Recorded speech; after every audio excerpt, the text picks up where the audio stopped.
Hi everyone, welcome to week 1 of Explore Your Career Potential.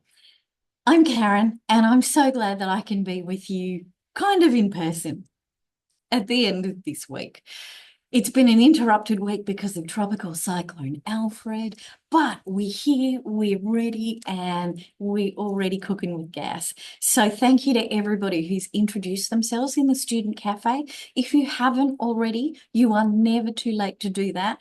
So continue to add your comments, your introductions, and I would really encourage you to follow contributions that others have made. So read everyone's, comment on them, and start to build your own research network. Maybe there are people in this program that you would never have met in any other way. Their disciplines are really different. Maybe their universities are really different. We have people from all over the world.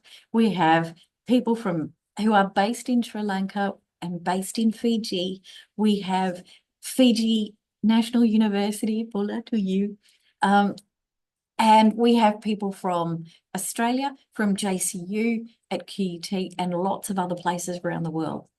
This is why I love this unit, because the more differences that we can collect around ourselves, the more we learn and the more we cement what is important about us and our research and the way we progress forward. This is true with our careers. Week 1 has been all about reminding ourselves of what makes us awesome. What is it about your strengths, your characters, your qualities, your discipline strengths, your discipline knowledge, your research skills as they grow?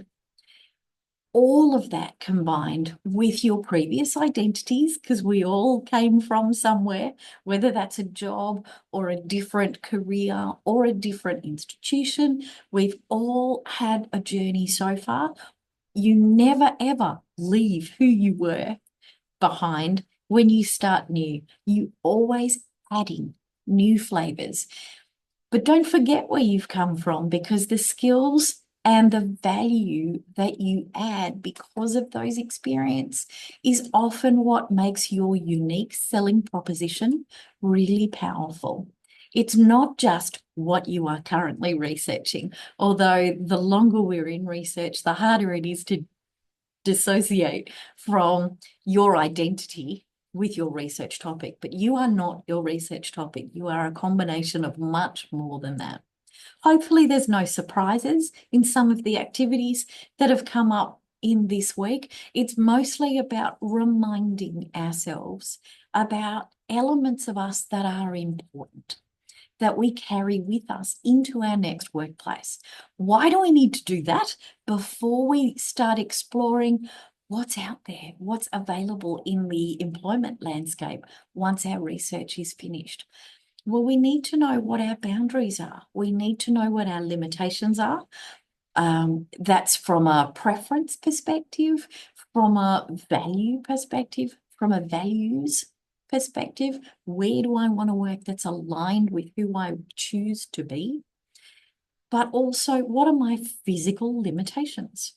There might be caring responsibilities. There might be locations that you can't get to. There might be organizations or workplaces that you would prefer to be in.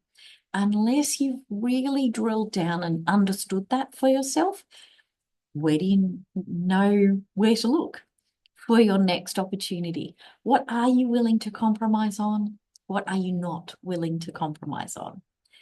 Bearing in mind that most jobs are a compromise of some sort. There's very few jobs. In fact, there's never been a job where I've loved every single task. My least favorite task in this job is doing these videos because you're not here with me. I hate looking at myself and talking to myself. Hopefully it's not to a brick wall, but this is the least favorite task, and yet it is the most rewarding because it's the one where I get to say huge thank you for all of your insights already. You made me tear up this morning, even looking at some of the reflections that you've posted. Maybe they're not rocket science reflections, but there are light bulbs turning on everywhere. And while I still have no power at home, I'm really excited that I'm turning on light bulbs in the work context. So allow me that win. What I love is the reminders of the skills that we might not use right this moment, but still form part of who we are. The reference to kindness, the reference to it's been difficult to communicate my research and to get connected with researchers in Australia. You know what, JJ? Your communication, your cross-communication skills are a secret weapon of yours. So looking at yourself not from a deficit perspective or how long it's taken or how difficult the journey may have been, but the resilience and the skill that you have shown in reaching the place that you're already at is a huge asset that needs to be front of your mind as you're planning what your next step might be in your career development. So this week, it's been all about you. Who are you? Who do you see yourself as? What identity do you feel most comfortable with? If you were to put yourself in a box, give yourself a label, what is that label? And I hope that that label is a composite of a range of different things, not just, I'm a PhD student, because you are so much more than that.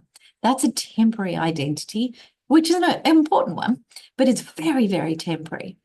I would encourage you to start curating a professional identity that will travel with you throughout your study and post your study, regardless of the career outcome, whether you're interested in academic careers, industry careers, research careers, or some kind of hybrid of them all. This identity that you have the opportunity to curate now stays with you way past conferral, which is important. Because we've done the work on that, next week we are starting to dive into where are the jobs, what are the options, what are some of the useful websites that I need to know about so that I can set some job alerts.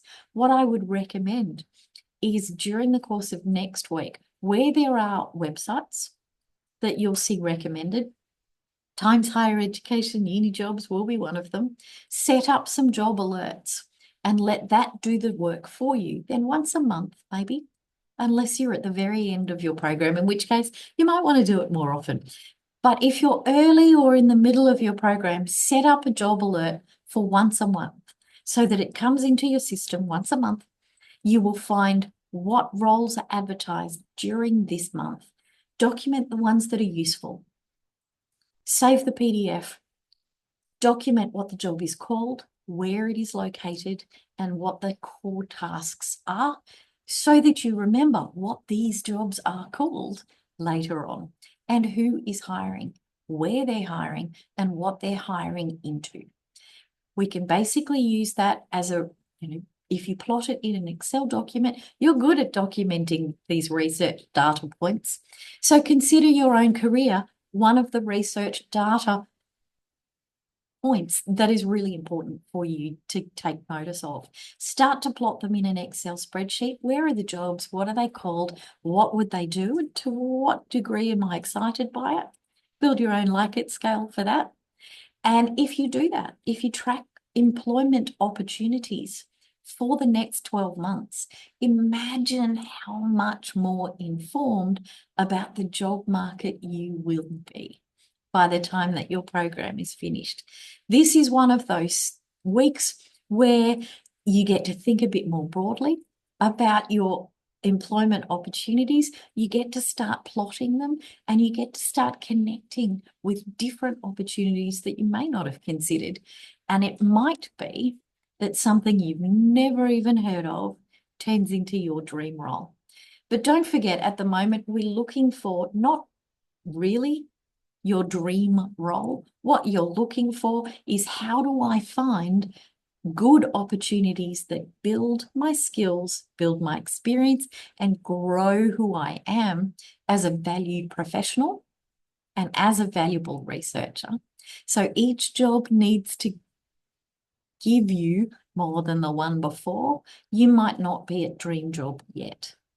And to be honest, I'm still waiting for my dream job, and I've had some really fabulous careers. I'm in a job I absolutely love at the moment, but I still don't know what my dream job might be when I grow up. And I'm good with that because for me, there isn't one final destination. It's all about how you're accruing the right networks, the right skills, and the right inspiration to keep going to the next one. So I hope I've excited and inspired you for another week.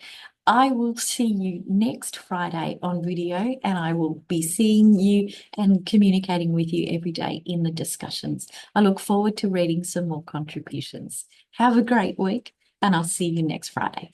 Bye for now.